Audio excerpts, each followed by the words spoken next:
Trai Jisu Tang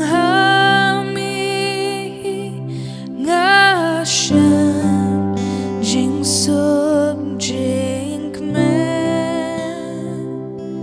Sharom Shanay Ngawalas lang Tanghan Mingala Shem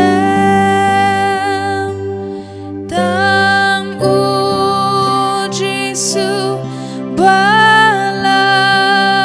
Pinhon Yaka Minsim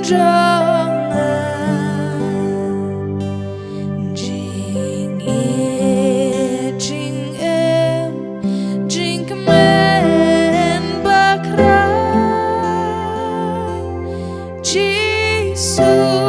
mi ai hangan Jing sok jing ja Tan ngalawan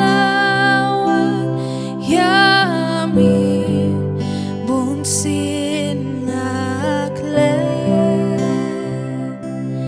Bin ban jing in Jong mi atrai Yanga Kam shim lende Tang Jisu Bala Pinhon Yaka Minsim Jonga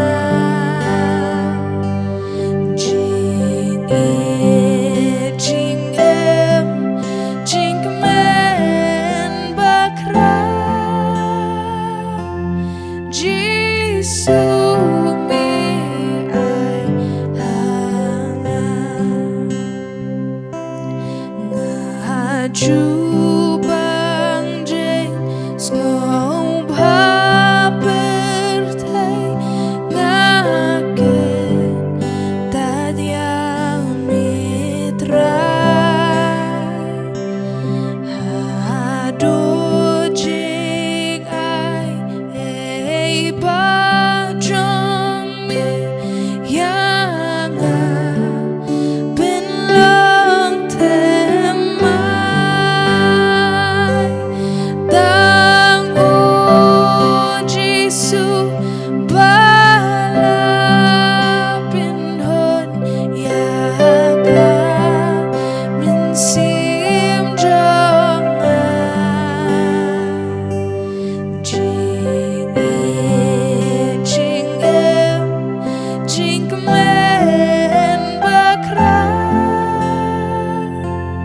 Jisu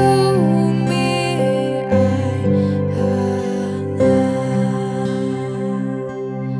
Tang Jisu Bala